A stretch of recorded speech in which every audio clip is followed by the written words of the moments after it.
Aquí en Información al Desnudo, el gusto de poder platicar con la psicóloga y periodista Anaí Rubín.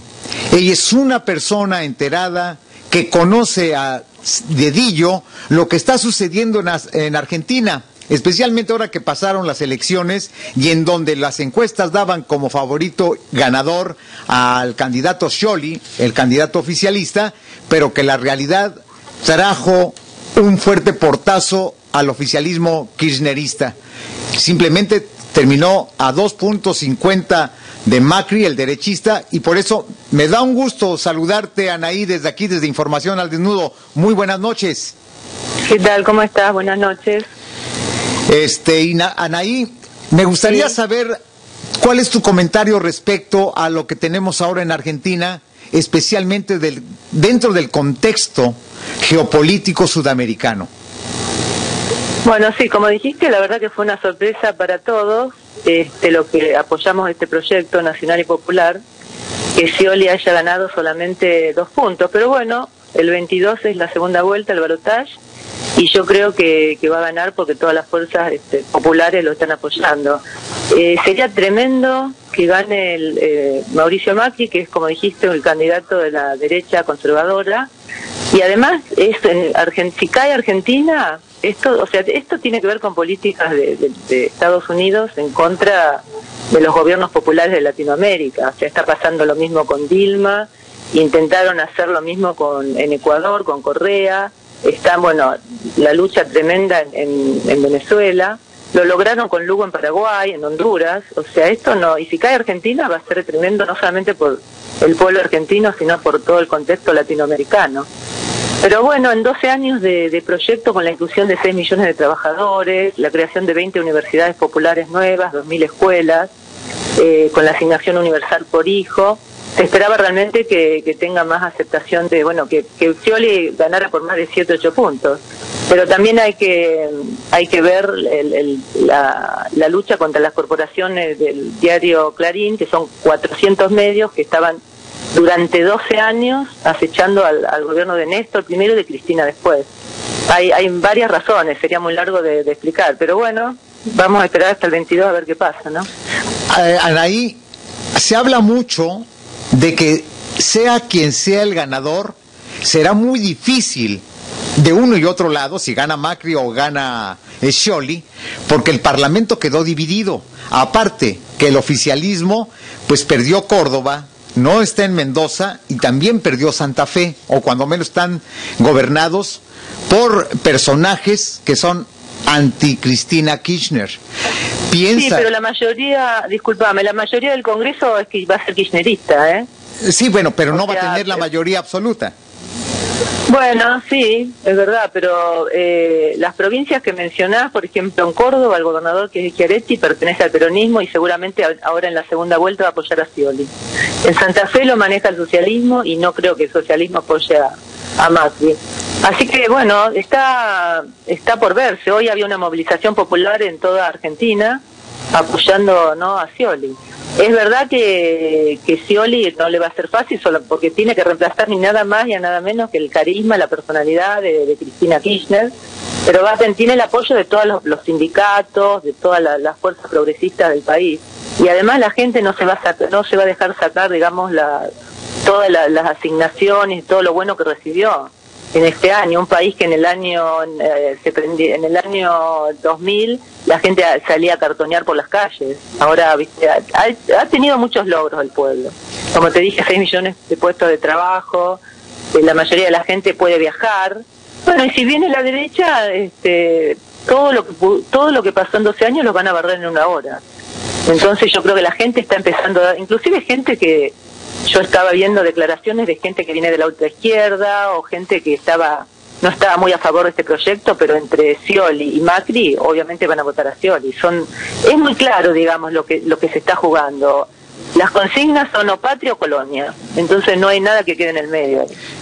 Podríamos pensar, Anaí, amigos de Información al Desnudo, les recuerdo que estamos con Anaí, Anaí Rubín, quien es psicóloga y periodista argentina que nos está dando información y sus comentarios respecto a las pasadas elecciones presidenciales en Argentina.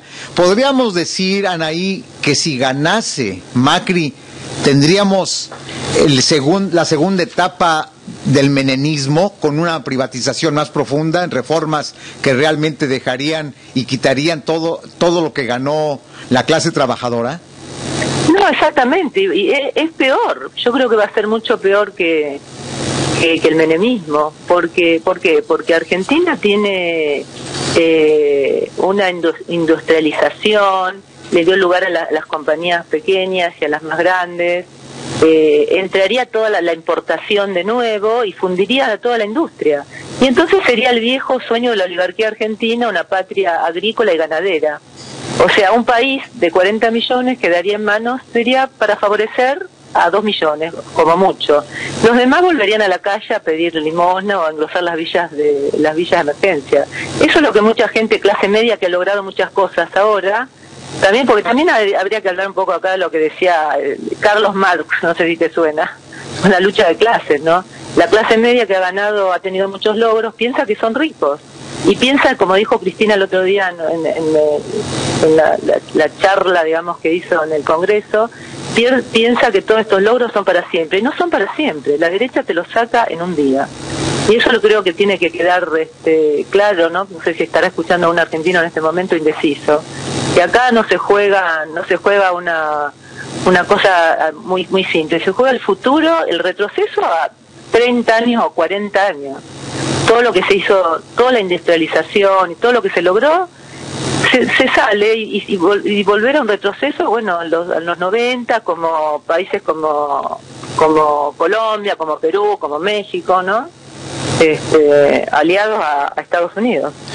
Sí, así que estamos todos muy preocupados. Es de mucha preocupación, especialmente después que se supo, hay un libro de Alex Main que habló de estos cables del Departamento de Estado respecto a lo que son los gobiernos progresistas sudamericanos que han logrado una independencia a golpe de democracia después del año 99 hacia la fecha, y que están viendo que están habiendo estos famosos golpes blando apoyando a las oposiciones de derechistas. Pero lo que me llama mucho es el discurso de Macri diciendo que es una derecha post-neoliberal, que no promete privatizar todo, aunque no sabe si después lo haga. O sea que no, él lo que hace es ocultar y mentir. Como dijo Menem en algún momento, si yo decía lo que iba a hacer, no me votaban. Es así. Él no va a decir, bueno, acá la mitad de la gente se va a quedar sin trabajo. No lo va a decir, pero hay que ser... También dijo en un momento que los salarios son un costo. Es la persona que diga que el salario es un costo, ya sabe lo que va a hacer con el salario. Entonces, pero hay mucha gente que está nublado por los globos amarillos y por las frases de amor y paz, que no haya conflicto. En una sociedad, si no hay conflicto, está atada de pies y manos. Así que conflicto tiene que haber. O sea que bueno, está en las manos realmente del votante argentino decidir su futuro. No es exactamente. No es tanto que voten por Macri o por Scioli, que ahora lo están identificando con la malísima gestión de Cristina Kirchner de acuerdo a los hombres de derecha, sino realmente mantener todos los beneficios sociales que han logrado el kirchnerismo. Y aparte de eso, y como bien lo marcas, este conflicto que tuvo con los medios de comunicación, de estos 400 medios de comunicación, donde les quitó la transmisión de los partidos de fútbol, donde la venta del papel de impresión y todo esto, trajo una lucha frontal entre el cuarto poder y el poder de la nación en la figura de Cristina Kirchner.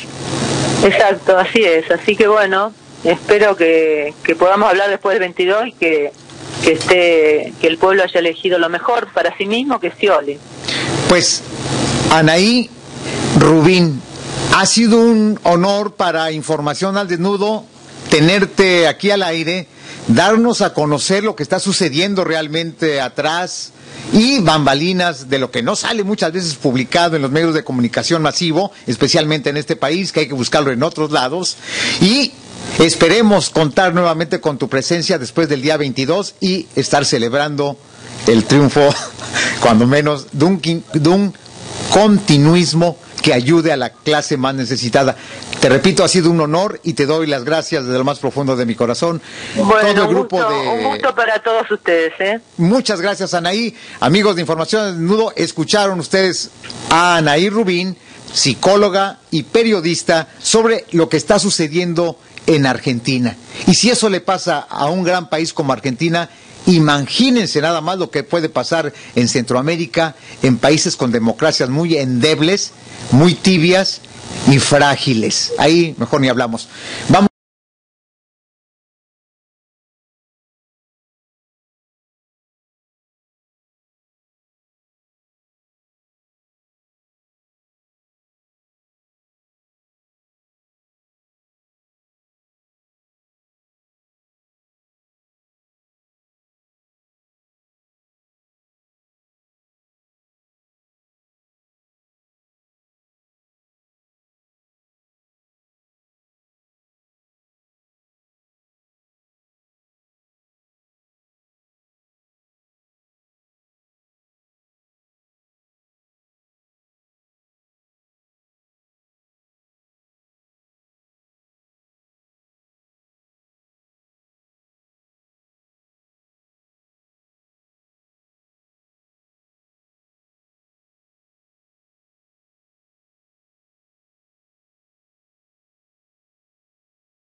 que le realizaron al profesor José Soler, que es activista y profesor, respecto a lo que sucedió en el acto de solidaridad aquí en el Madison Square Garden sobre la independencia de Puerto Rico. Adelante, por favor. Hola mi gente, les habla Edwin Chungo Molina. Hoy, como parte de la celebración y la conmemoración del 27 de octubre de 1974, también la Revolución de Jayuya de 1950, tenemos con nosotros al líder obrero José Soler, quien nos va a dar un recuento de la importancia y el impacto que tuvieron esos dos actos en la historia del pueblo puertorriqueño. Buenas noches, José, ¿cómo estás? Buenas noches, bien, aquí, bregando. José, cuéntanos, para toda esta audiencia que te está escuchando, la importancia que tuvo ese impacto, particularmente el día en solidaridad con la independencia de Puerto Rico en 1974 en el Madison Square Garden. Yo desafortunadamente en ese momento yo estaba en Puerto Rico, no pude ir a la actividad y estaba con el Partido Socialista Puertorriqueño y estaba en el comité de Mayagüez y no me recuerdo si fue una transmisión en vivo que hicieron de Garden o si fue una retransmisión, pero para mí y todo lo que se reportaba en Claridad y en otros sectores, sin duda alguna fue una actividad muy importante para la lucha puertorriqueña. José, el impacto recuerdo en ese momento, pues la efervescencia del movimiento independentista, el movimiento de liberación nacional puertorriqueño, pues hacían ver que estábamos cerca a la independencia de Puerto Rico. Cuéntanos. Bueno, había ese sentimiento dentro de la militancia del PSP y de la dirección y de muchos independentistas que estábamos en un momento de efervescencia, de que estábamos en un momento de que el pueblo estaba tomando conciencia. No te olvides que habían ocurrido en estos momentos, estaban ocurriendo una serie de cosas claves del mundo que le daban a la lucha efervescencia. Teníamos la cuestión de, la revolución cubana, que siempre ha sido el norte de todos los revolucionarios en esta área y mundialmente. Y entonces también teníamos los movimientos de descolonización en África en estos momentos, lo que estaba surgiendo de Centroamérica, las luchas en Centroamérica, de los sandinistas, del Frente Farabundo Martí. Teníamos un montón de cosas que estaban ocurriendo a través del mundo, de los pueblos alzándose y luchando por la justicia y la liberación nacional. Yo creo que nosotros fuimos parte de eso. En un momento dado creo que no tomamos en cuenta lo poderoso que era el enemigo que estábamos luchando con. En ese momento, José, se estaba destapando el programa COINTELPRO, donde el programa del FBI contra el movimiento puertorriqueño. Cuéntanos, o sea, cómo eso, pues, esas luchas que se estaban dando en ese momento, la militancia era extremadamente importantísima en ese momento. Sí, el Counter Interpol nos demuestra lo que estábamos luchando. No te olvides que parte del Counter Interpol fue los asesinatos de las panteras negras como Fred Hampton, fue la cuestión de infiltrar y destruir el PC norteamericano, y también todos los movimientos de liberación nacional o de lucha por derechos civiles fueron infiltrados por el FBI y inclusive nosotros sabemos que la CIA estuvo envuelto en todo eso y eso demuestra porque el Counter Interpol no ha desaparecido. Los que se creen que eso fue desaparecido después de todas denuncias que se hicieron a la Comisión Church en el Congreso. Eso todavía sigue, y sigue contra nosotros, y sigue contra la comunidad norteamericana, y sigue contra lo que queda de los movimientos de izquierda en Estados Unidos, que han mermado y hasta cierto caso no tienen ningún impacto en estos momentos en ninguna de las luchas norteamericanas. Pero en ese momento el acto del Garden unió a la mayoría de la izquierda norteamericana y sectores importantes, personajes importantes de la izquierda norteamericana sobre el caso de Puerto Rico. Fue increíble. O sea, ver a Angela Davis, los indígenas, los pueblos originarios de aquí que participaron, los actos musicales de diferentes personas importantes.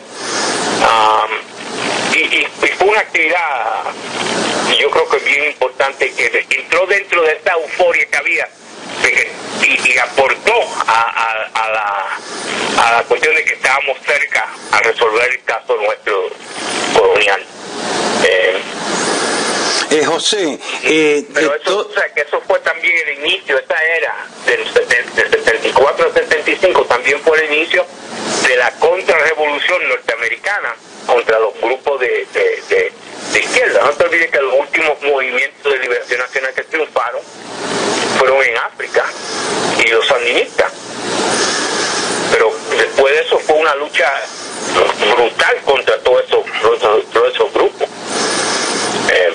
Angola, lo que salvó a los procesos ahí de liberación fue que en esa parte de la África del Sur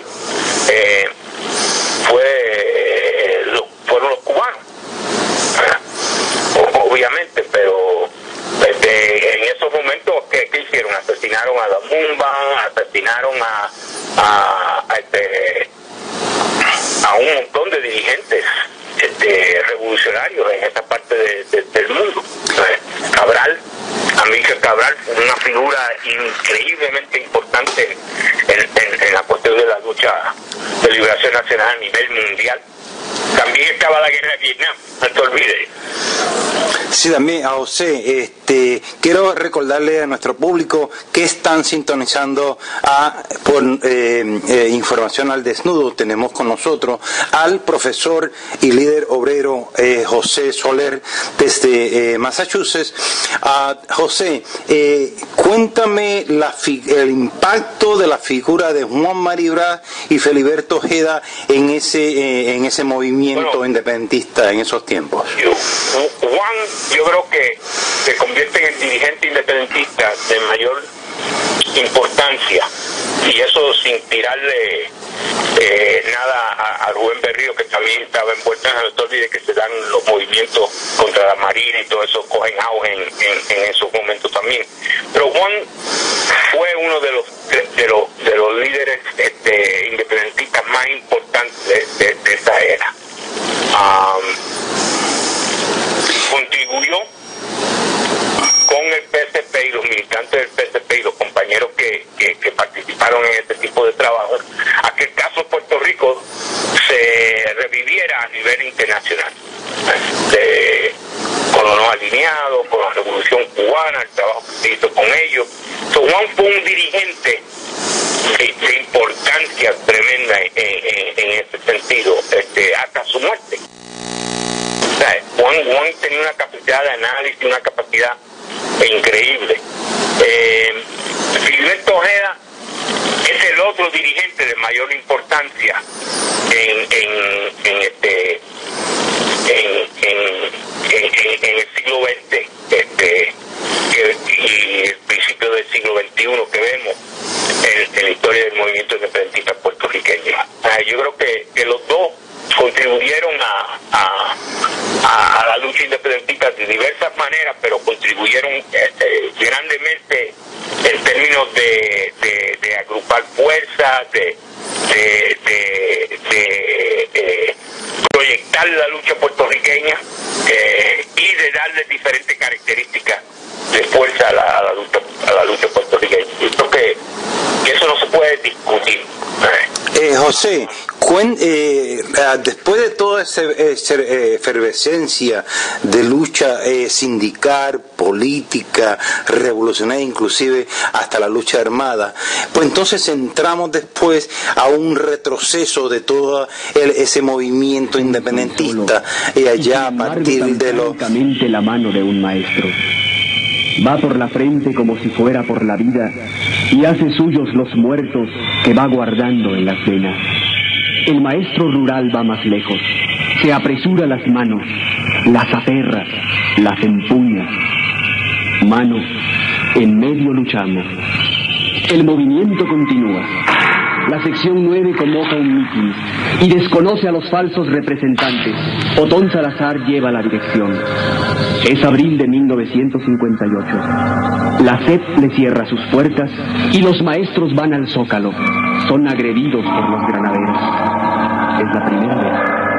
Así nace el movimiento revolucionario del magisterio. 31 días ocupan la SEP. Exigen aumento de sueldo, independencia sindical, libertad a los presos políticos, reforma educativa, ejercicio de las libertades democráticas. Fuera la educación burguesa que forma cuadros para un sistema social de injusticia y explotación. El presente es de lucha, el futuro es nuestro. Los maestros se concentran en el monumento de la revolución y los arremeten. Secuestran y encarcelan a Otón. Los granaderos y los policías se arrojan a la cacería de maestros. A culatazos penetran en las escuelas. El gobierno cesa a centenares. Maestro olvidado como un padre. La libertad se hunde en la garganta. Aseméjate conmigo. El 4 de agosto sale de la Nacional la magna columna. Los cuerpos represivos por orden superior se concentran. Granaderos, policía, secreta, montada, como perros aullando reprimen brutalmente. Más de 500 maestros heridos y multitud de encarcelados. Desde entonces la escuela mexicana es una larga habitación anónima. Pero el MRM aún no termina su lucha. El movimiento continúa. Bueno, amigos, escucharon primero al profesor José Soler sobre este acto de solidaridad por la independencia de Puerto Rico. Continúa el movimiento, especialmente ahora que tienen este gran problema fiscal, este problema que ha llevado a miles de puertorriqueños dejar la isla del encanto. Ahora están llegando cientos semanalmente, ya sea a Florida, a las Virginias, a Texas, a Chicago, a Nueva York. La situación está crítica, pero aún así el Partido Independentista y los independentistas buscan que sea reconocido así la isla. En el segundo grabación que ustedes escucharon fue lo que sucede ahora en México con los maestros, que busca también una independencia que realmente sea democrática, que no sea impuesta por el gobierno. Y para eso nos va a hablar Israel Galindo respecto a lo que sucedió esta semana allá en México y que tiene mucha repercusión, y se los voy a decir por qué. Porque lo que sucede en México con las famosas reformas posiblemente repercuta en todos los países de Centroamérica, del Caribe, que se impongan estas reformas para privatizar la educación pública. Comienzan con un país y se va extendiendo como una epidemia.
from Orlando University. I am here with my friend Jade. Say hi, Jade.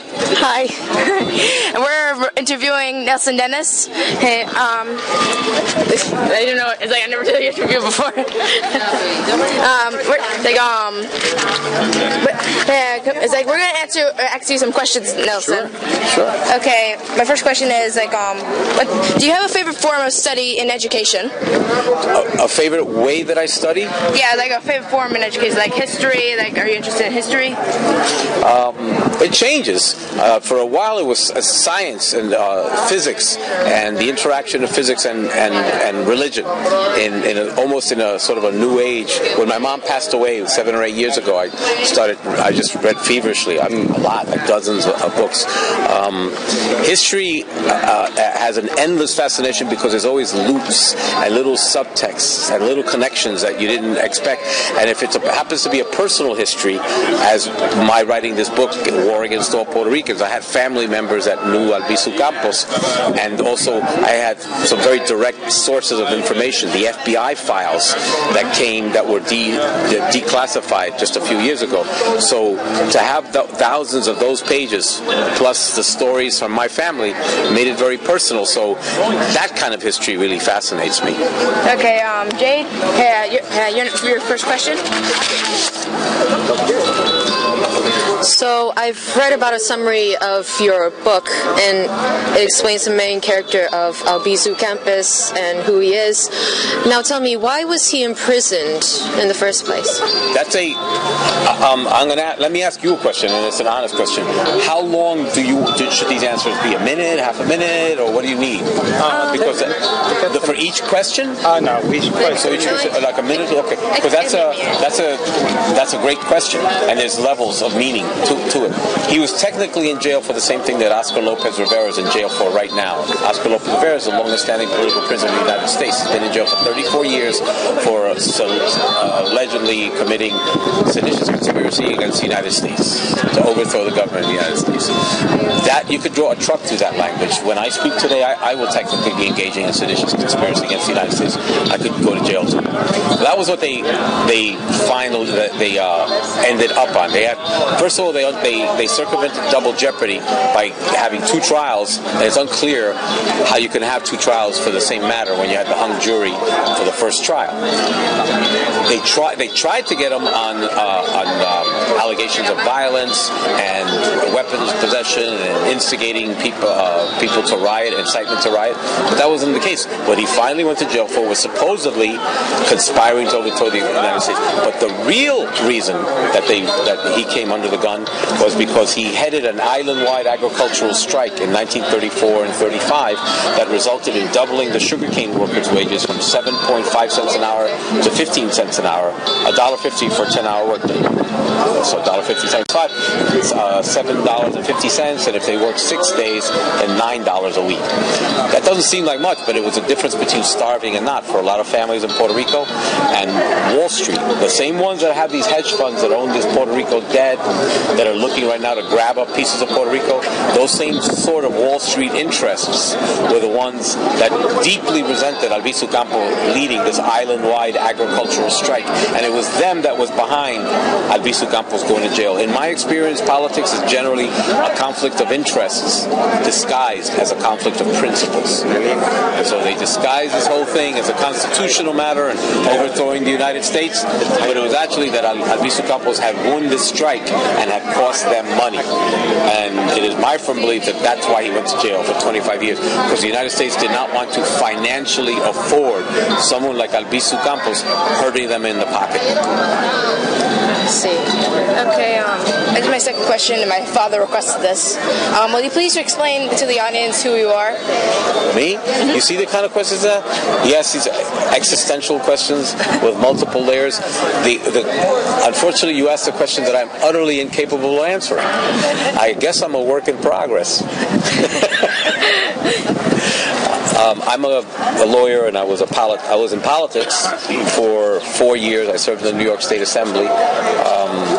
My father, part of what got me interested and curious about politics was the fact that my father was deported by the FBI. They took him when I was 8 years old. They came at 3 in the morning. They took him away, and I never saw him again. So I'm someone that, in a sense, has always been trying to answer that question, why that had to happen to me and to my family.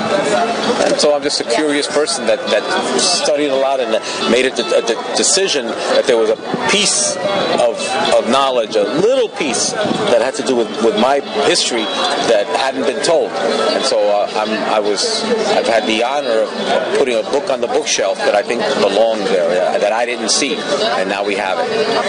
Okay, second question. So the book explained the relationship between Puerto Rico and the U.S. So how do you feel about the modern relationship between Puerto Rico and the U.S.? Pretty much a direct line. It's a continuum. We've had 117 years of an unbroken colonial relationship, and the United States has basically taken away Puerto Rico's legs and replaced it with a series of crutches ever since that never worked. There's been a red carpet stretching from Wall Street to San Juan. They have these 20-year tax abatement deals for foreign corporations to come in and offer employment. When the tax abatement period expires, the companies leave, and the unemployment gets worse. There's a Jones Act, Section 27 of the Merchant Marine Act of 1920, which stipulates that Puerto Rico cannot have its own shipping industry, and which creates an artificial price control for all American products. Puerto Ricans pay 15 to 20% more for all consumer products because of the Jones Act. That derives specifically, directly from this colonial relationship. So when they say that Puerto Rico owes $73 billion, you have to. President Harry Truman said there's lies, damn lies, and then there's statistics. Well, these statistics are being presented in a disingenuous fashion. When they say that Puerto Rico owes $73 billion, it's because there is no domestic economy to begin with. The United States is almost guaranteed that government, public sector employment would be the only employment available. So naturally, you're going to be having to subsidize and pay for that government. If it weren't for the Jones Act, Puerto Ricans are paying $6 to $7 billion a year more for products, especially American products. About 80% of what's consumed in Puerto Rico is American products, at a level of $6 to $7 billion higher per year than they should be paying. And if you multiply that by the 95 years of the existence of the Jones Act, that's $570 billion. You would have paid this public debt 7 times over. If it weren't for the Jones Act, this public debt wouldn't exist. So that gives you an example of the colonial relationship that exists. The U.S. Congress has plenary jurisdiction over any law that's passed by the Puerto Rican legislature. The Puerto Rican economy, the Puerto Rican government is completely infiltrated by the United States. And just this week, the Puerto Rican legislature is being pushed into accepting a 5-member financial control board that's going to be an additional layer of oversight and basically a shadow government.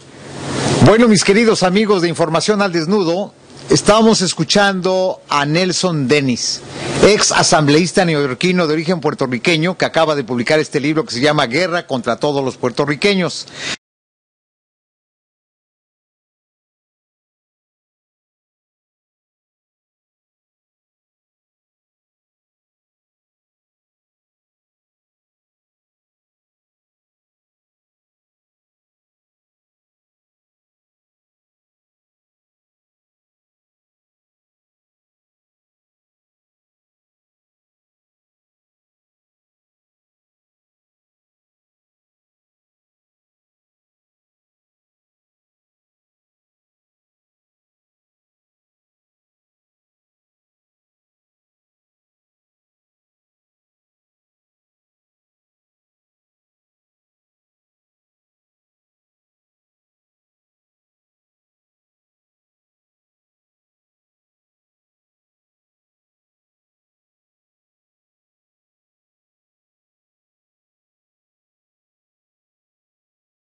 quien nos estará haciendo comentarios respecto al impacto del plan fiscal del gobernador Alejandro García Padilla y estos bonos, estos fondos buitre de Wall Street, que lo que quieren realmente es apropiarse del bien público de todas las empresas estatales para así llenar sus bolsillos. Doctor, le saludo desde Nueva York, Información al Desnudo. Doctor Rocher, buenas noches. Muy buenas noches, ilustres y distinguidos hermanos latinoamericanos de México, República Dominicana y otras tierras queridas hermanas. Un abrazo solidario a todos ustedes. Muchas gracias. Doctor, buenas noches y muchas gracias. Doctor, ¿qué nos puede usted comentar respecto a este famosísimo ahora plan de impacto fiscal y en donde quieren implantar esta junta de gobierno para que sean como lo que ahora lo que se llama ahora en Europa la famosa triada, que no importa quién gobierne, sino los mandones son los financistas? Muchas gracias por ustedes preocuparse por este triste destino de vuestros hermanos acá de Puerto Rico. Bueno, en primer lugar, déjame aclararte que Puerto Rico es una posesión colonial territorial de los Estados Unidos de América. Está bajo soberanía y poderes plenarios del gobierno de Estados Unidos, y el gobierno del famoso Estado Libre Asociado, que no es Estado porque no tiene soberanía, no es libre porque vive bajo los poderes soberanos y restringidos y plenarios del Congreso de Estados Unidos, y no es asociado porque el figura de la asociación entidades que tienen igualdad de derechos jurídicos y políticos. En la comunidad internacional pues existen estados o países soberanos, pero también existen países que no han alcanzado la plenitud del gobierno propio, que no son países libres, soberanos, independientes, y son por ende dependencias coloniales de alguna metrópoli imperial, de esas que todavía se atreven a mantener colonias como lo hacen los Estados Unidos de América. Entonces Puerto Rico lleva 118 años de una relación de amo-esclavo, de superior a inferior, vis-a-vis los Estados Unidos, y como parte de las imposiciones de carácter colonial al pueblo de Puerto Rico se le impusieron unas leyes de libre comercio que le permitían a las grandes empresas de Estados Unidos volcar grandes cantidades de mercaderías agrícolas, agropecuarias y manufactureras industriales que al penetrar, inundar y saturar el mercado colonial interno de Puerto Rico trajeron a lo largo de 117 años el aplastamiento y destrucción y vapuleo y desaparición de miles de pequeñas y medianas empresas puertorriqueñas y grandes también, que no lograron sostenerse en pie porque no podían competir contra esa avalancha de más de 8.400 categorías de productos invasores del exterior, en este caso de Estados Unidos y de otros países con quien Estados Unidos comerciaba. Lo que te quiero plantear es que a lo largo de 118 años, la pequeña, la mediana y la gran empresa puertorriqueña pues han sufrido el aplastamiento y destrucción generalizada, y entonces esa situación ha creado una base productiva extremadamente débil que no genera suficientes empleos, ingresos, crecimiento, riqueza, ni formación ni acumulación de capital en grado suficiente como para evitar el tener que estirar la mano para pedir limosna y coger prestado, que es el papel que desempeña el presente Estado colonial territorial de Puerto Rico, llamado Estado Libre Asociado, que como dije no es ni Estado ni libre ni asociado. Y entonces eso hay que denunciarlo. Entonces, aparte de eso, este estatus colonial que vive el pueblo puertorriqueño, la nación boricua, tiene la particularidad que no cumple con los criterios de descolonización de las resoluciones 648 Romano 7 ni 742 Romano 8, que definen los criterios que debe cumplir cualquier entidad para recibir la legitimidad, el reconocimiento y la legitimación de las Naciones Unidas como un estatus de plenitud de gobierno propio. El Estado Libre Asociado Colonial actual no es un estatus de plenitud de gobierno propio y por lo tanto no cumple con los criterios de descolonización de la Asamblea General de las Naciones Unidas y los criterios que definen un estatus de plenitud de gobierno propio del artículo 73, inciso E, de la Carta de las Naciones Unidas. Entonces, ¿qué quiero plantear con todo esto? Bueno, pues lo que yo quiero dejar establecido es que esa relación de amo-esclavo, de posesión de país imperial metropolitano a posesión colonial, bajo los cuales nos han colocado los Estados Unidos desde 1898 al presente, han creado una incapacidad endémica, una tara de incapacidad de producir riqueza. Y entonces eso ha obligado literalmente a los gobiernos coloniales, sucesores unos de otros, de tener que estirar la mano para pedir limosna, pero sobre todo para tomar prestado. Y entonces, ¿qué ha ocurrido? Que lo que ha pasado es que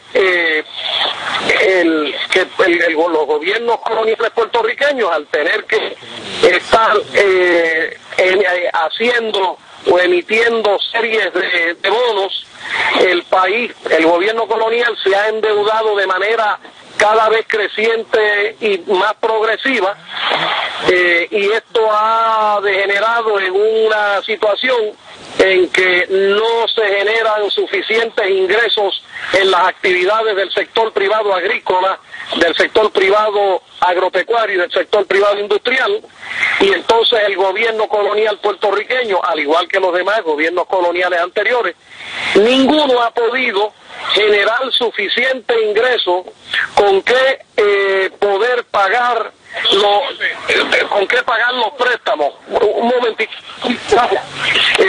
Ninguno de los gobiernos coloniales pues ha podido pagar esa carga pesado de todo ese endeudamiento endémico y progresivo, porque de nuevo la economía puertorriqueña es una economía de carácter dependiente y colonial que no genera ingresos para poder pagar todas esas tandas de endeudamiento constante y continuo.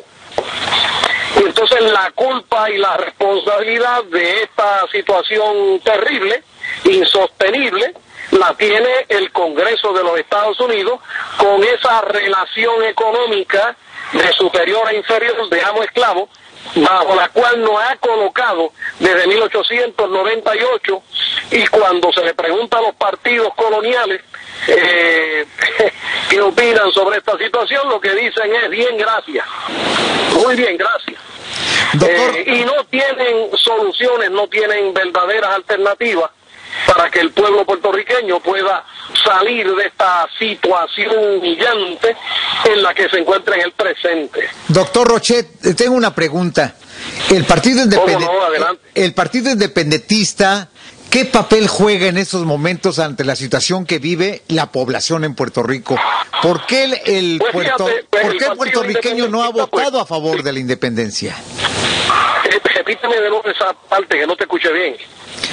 Que ante la situación que vive Puerto Rico actualmente, ¿cuál es la posición del Partido Independentista? Y además, ¿por qué el puertorriqueño se ha acomodado más a seguir siendo Estado libre y asociado y no se ha hecho una campaña de concientización y crear conciencia respecto a la independencia? Pues mira, excelente planteamiento. En cuanto al PIB, pues valga la pena señalar que el Partido Independentista invariablemente ha mantenido una campaña de agitar, educar y tratar de concienciar sobre la necesidad de la independencia, pero hay que hacerle una crítica constructiva a los compatriotas del Partido Independentista, y es que posiblemente no han desplegado suficientes esfuerzos de educación política dentro de la propia militancia, y tampoco pues han desplegado actividades de educación política en cantidad y calidad, en intensidad y extensión suficiente, como para poder educar al pueblo puertorriqueño sobre los orígenes de la indefensible situación actual.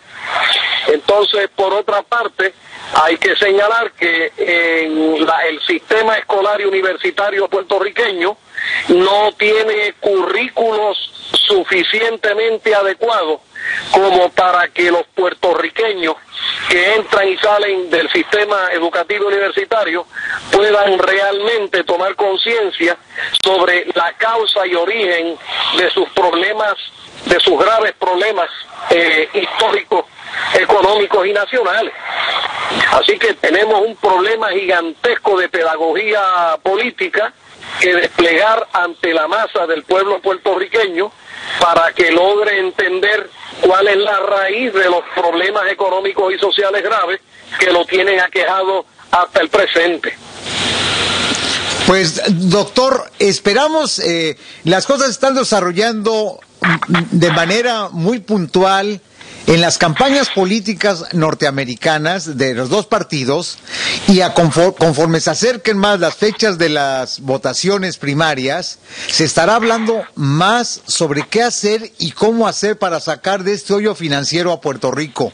Esa es una. Esperamos contar con su presencia y su valiosísimo comentario, porque si alguien sabe de Puerto Rico, es usted.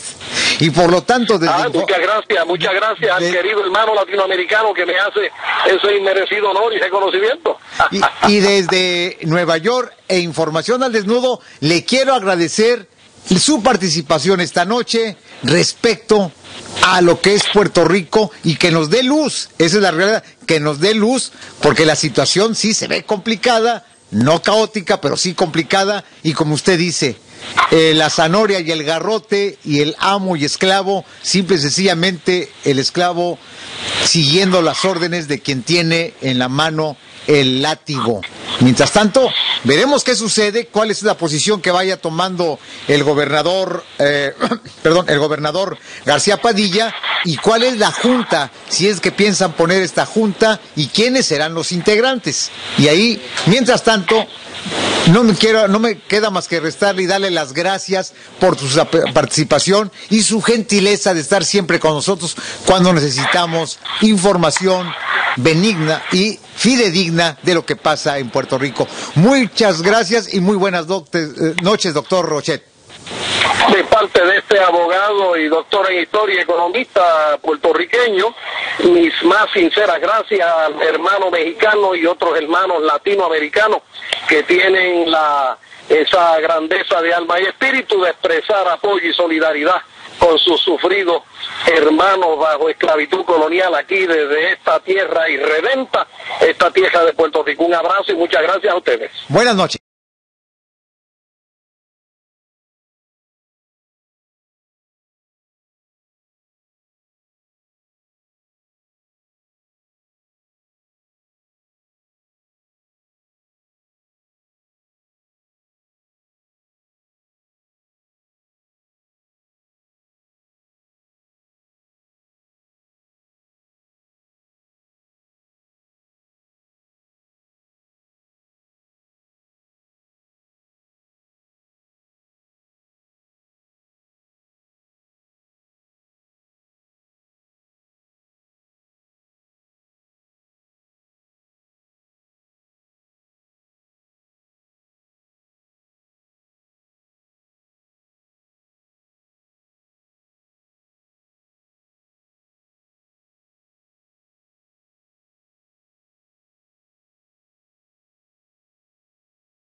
a tener información en vivo, en directo, desde República Dominicana. Información al Desnudo y mi staff, Israel, el ingeniero y su servidor, le dan la bienvenida a la doctora Tania Cristina Torres Santana. Es doctora, es médico, graduada de la Escuela de Medicina de Cuba. Doctora, muy buenas noches. Hola, muy buenas noches a todo el público, y a todos los latinos y demás ciudadanos del mundo. Doctora, si nos pudiera hablar un poquito más fuerte, se lo vamos a agradecer. Doctora, okay. ¿cuál es buenas noches a todo el mundo, principalmente a toda la gente de mi tierra y Latinoamérica, así como también a los demás que componen a los Estados Unidos, ¿no? Y el mundo.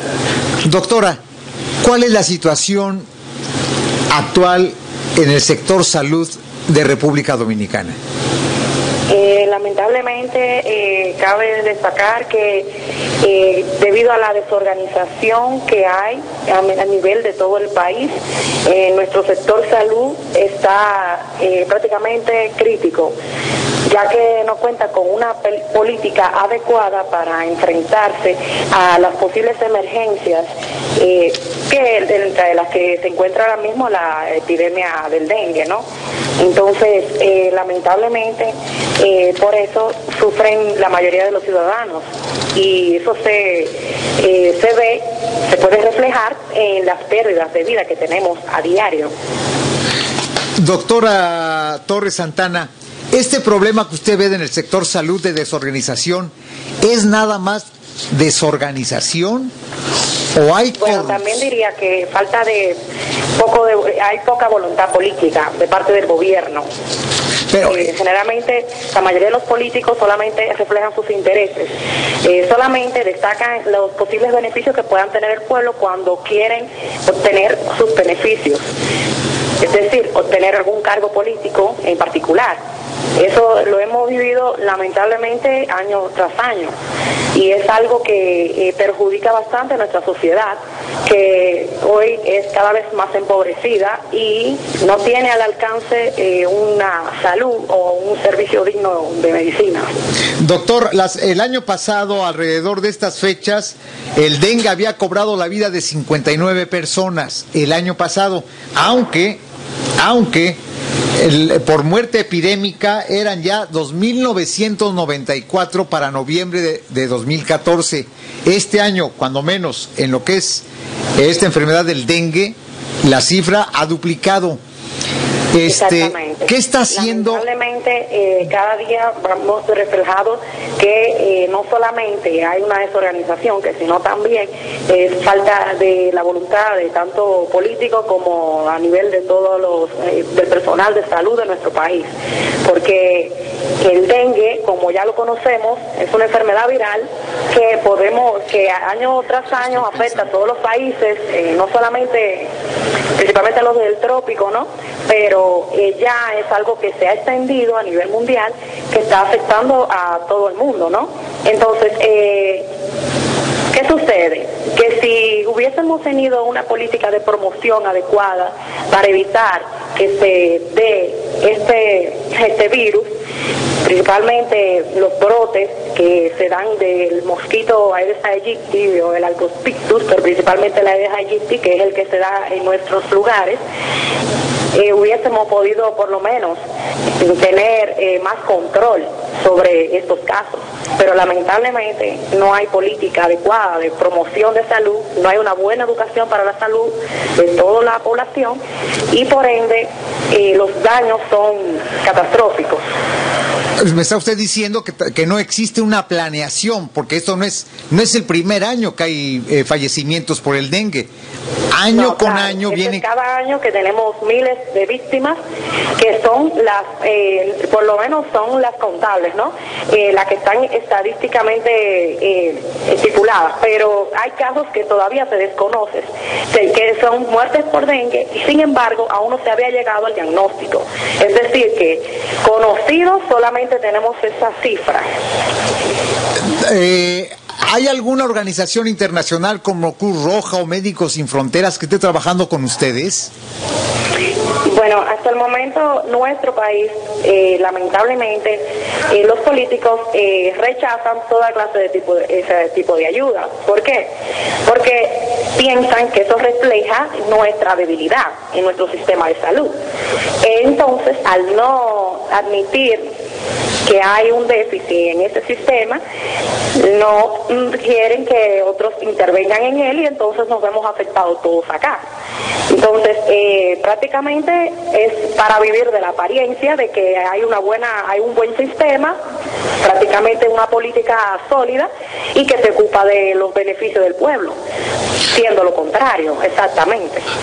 Doctora Torres Santana, yo tenía entendido, porque hasta ahora pues estoy escuchando su versión y hemos sabido que Cuba tiene los mejores servicios médicos, de educación y los servicios sociales. Cuba se lleva a muchos países centro y sudamericanos. También estaba leyendo por ahí un reporte que el 5% de muertes infantiles, dice la ONU, la Organización Mundial de la Salud, que los tiene Cuba. Estados Unidos tiene el 7% de muerte infantil. México más del 7%. Entonces, ¿no es verdad lo que dice la ONU? Que esos niños que mueren, que son de menos de 5 años. ¿Me siembra usted la duda? El Cuba, gracias al sistema de educación y de salud que tienen, totalmente organizado y sobre todas las cosas priorizado, ¿no? Ayuda a que la mayoría de la población, por lo menos, tenga accesibilidad al tiempo y al momento adecuado ante cualquier circunstancia. La población, por lo general, están totalmente educados acerca de todo proceso de salud y están totalmente instruidos para saber qué hacer en esos momentos y para evitar casos como las epidemias que se dan, ¿no? Sí se dan sus casos porque naturalmente es difícil evitar que no se dé una enfermedad X, pero de que hay una muy baja tasa de mortalidad, eso sí es cierto.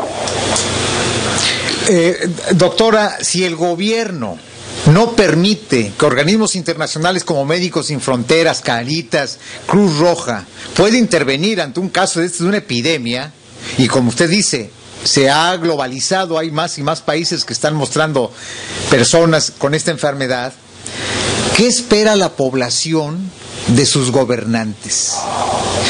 Porque pareciera ser que están votando por sus verdugos, porque si el gobierno, si el Estado es incapaz de proveer salud y no permite que quien pueda proveer la salud les da ingreso al país, ¿qué espera entonces el dominicano? El problema de la población dominicana es que lamentablemente la mayoría cuenta, la gran masa de la población está generalmente, prácticamente ignorando la situación, ¿me entiende?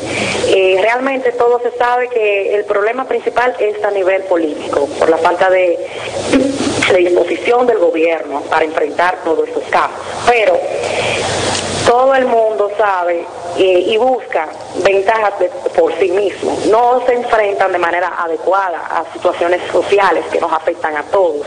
Es por ello que acá prácticamente no hay un gran avance.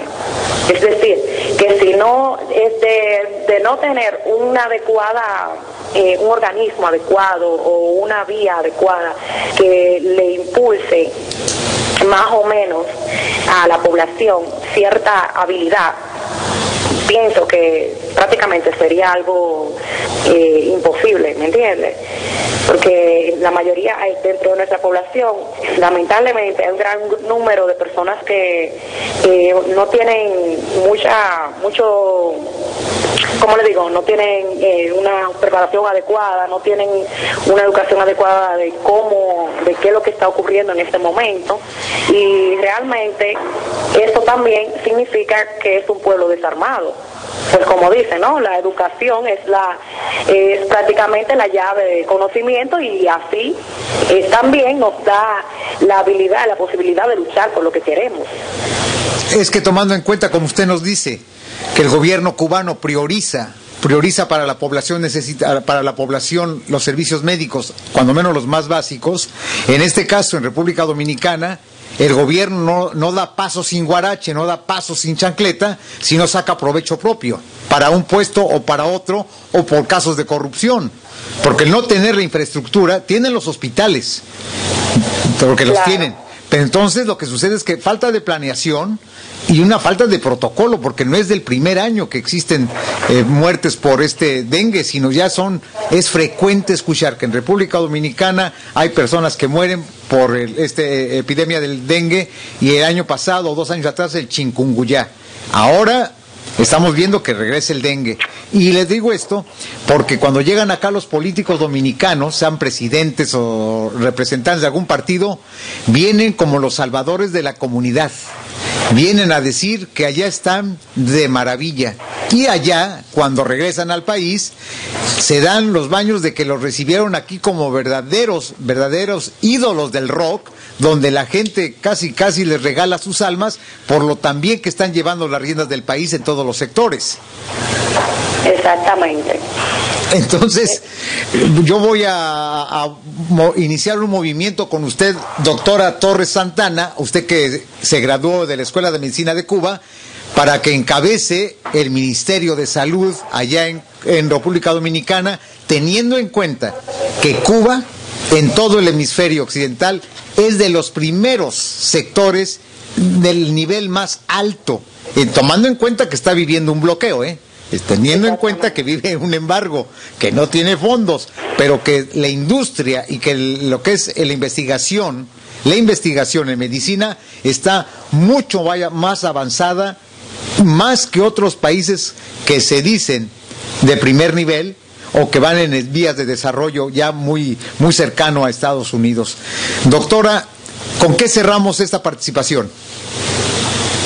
Bueno, solamente trato de incentivar a la población, ya que existen dominicanos de todo el mundo, de que hay que motivar a la familia a que aún así trate de evitar en lo posible de que se dé o que continúe la epidemia del dengue, y que den orientaciones adecuadas acerca de evitar en lo posible los diferentes almacenamientos de agua o alguna otra vía o basura que puedan aumentar la producción del mosquito, y que también en cualquier momento que tenga cualquier síntoma acudir al médico más cercano y no confiarse, pues ahora mismo hay variabilidad de serotipos y estamos viviendo una epidemia bastante grave. Entonces también agradecerles a todo el pueblo dominicano y a Latinoamérica, ¿no? Todo el mundo, de la oportunidad de escucharme y de también velar por la salud de nuestro pueblo. Doctora, quisiera recordar cuáles son los síntomas, los primeros síntomas básicos cuando una persona contrae la enfermedad del dengue. ¿Cuáles son los primeros síntomas? Los síntomas son la fiebre muy elevada. También puede estar acompañado de dolor de cabeza o también dolores musculares y en las articulaciones. También hay un gran decaimiento. Generalmente la fiebre prácticamente es algo que no se puede controlar. La persona se siente totalmente con incapacidad de prácticamente caminar, y en ocasiones puede tener sensibilidad a la luz, es decir, que le dificulta ver ante la luz. En el caso de los niños se presenta una sintomatología muy variada e inespecífica, es decir, que puede presentarse como un cuadro de respiración, un cuadro de infección respiratoria, o también como un cuadro gastroentérico. Es decir, a todas las madres que presten atención a que cualquier síntoma que esté teniendo su niño, su niña, por favor no se confíe, no puede ser cualquier gripe o cualquier gastroenteritis. Tiene que por lo menos llevarlo al hospital más cercano y constatar con un hemograma para ver cómo está el número de plaquetas. Pues doctora Tania Cristina Torres Santana, Le damos las gracias desde Información al Desnudo por su interesante plática, porque nos ha descubierto y ha desnudado usted en qué situación se encuentra el sector dominicano. No estamos hablando de una epidemia grave, estamos hablando de una epidemia que, como no tienen todo, no se ha planeado, es la falta de planeación ha llevado a que las personas fallezcan porque simple y sencillamente ante la falta de planeación, porque la infraestructura existe, simple y sencillamente no hay medios adecuados para poder combatirla. Y este año ya llevan más de 100 personas han fallecido, aunque como usted dice, posiblemente sean más que no se han reportado, y le urgimos a las personas que nos hacen el honor de escucharnos, si usted conoce o usted en su familia tiene una persona que tiene estos síntomas, acuda al doctor de inmediato. Más vale prevenir que lamentar. Doctora Torres Santana, muchísimas gracias por su tiempo y por estar en Información al Desnudo acá en Nueva York. Ojalá y pronto volvamos a tenerla para que nos diga que se va usted a lanzar o como alcaldesa o como gobernadora.